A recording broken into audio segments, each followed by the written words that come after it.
ভারত ও অস্ট্রেলিয়ার মধ্যে যে একদিনের সিরিজ শুরু হচ্ছে 19শে অক্টোবর এবং টি-20 সিরিজ শুরু 29শে অক্টোবর থেকে।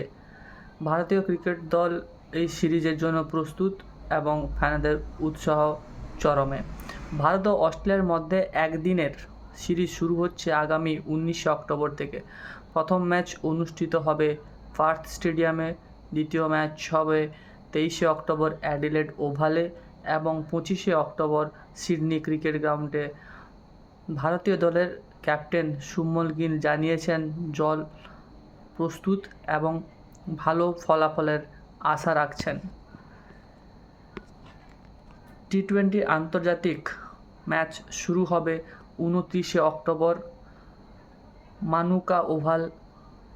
এর পরের ম্যাচগুলো অনুষ্ঠিত হবে মেলবোর্ন, হোবার্ট, গোল্ড কোস্ট এবং ব্রিসবেনে, যথাক্রমে 31শে অক্টোবর, 2রা নভেম্বর, 6ই নভেম্বর এবং 8ই নভেম্বর। ভক্তরা এই সিরিজে ভারতীয় দলের শক্তিশালী পারফরম্যান্সের প্রত্যাশা করছেন। আরও খবর জানার জন্য সঙ্গে থাকুন।